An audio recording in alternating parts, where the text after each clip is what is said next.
দলের নির্দেশনা অমান্য করে উপজেলা নির্বাচনে মন্ত্রী বা এমপির যেসব স্বজনেরা প্রার্থিতা প্রত্যাহার করেননি তাদের বিষয়ে সিদ্ধান্ত হবে ৩০ এপ্রিল।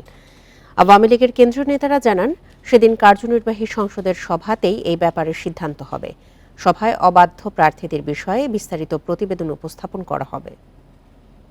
বিকাশে কম খরচে ক্যাশ আউটের লিমিট বেড়ে ৫০,০০০, প্রিয় এজেন্টও ২টা।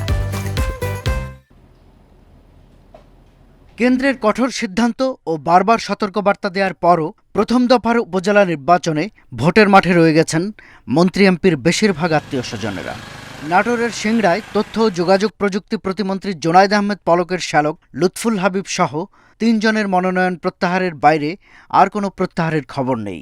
সেই হিসেবে মাদারীপুর সদরের সংসদ সদস্য শাহজাহান খানের ছেলে আসিবুর রহমান খান সহ আরও অন্তত ২০ জন অবাধ্য প্রার্থী মাঠে রয়ে গেছেন।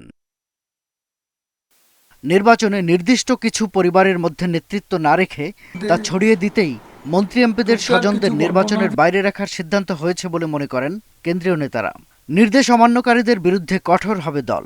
আমরা স্ব বিভাগের সাংগঠনিক সম্পাদকরা আমরা তাদের সাথে কথা বলে বার্তা পৌঁছে দিয়েছি। সেগুলোকে আমরা তালিকাভুক্ত করে সেগুলোকে আমরা ৩০ তারিখ সেন্ট্রাল কমিটি মিটিংয়ে প্লেস করব। যারা ক্ষমতাবান থাকে তারা মনে করে আমরা ক্ষমতাবান, আমরা ক্ষমতাকে এইভাবে এনজয় করব, এটা করব। এটা কিন্তু দাঁড়ায় গেছে।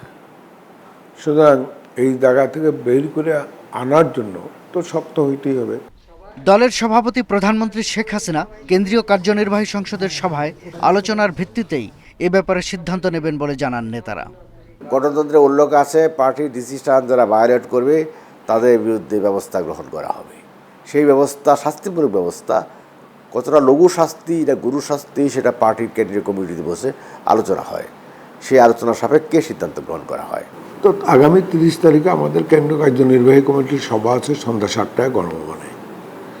ওখানে এই বিষয়গুলো সব ফয়সালা হবে, ওখানেই সিদ্ধান্ত হবে। মাননীয় প্রধানমন্ত্রী যে সিদ্ধান্ত দেবেন সেটাই হবে। এ সভার সিদ্ধান্ত পরের ধাপের উপজেলা নির্বাচনগুলোতে প্রভাব ফেলবে বলে মনে করছেন কেন্দ্রীয় নেতারা। শাহাদাত স্বপন, ইন্ডিপেন্ডেন্ট নিউজ, ঢাকা।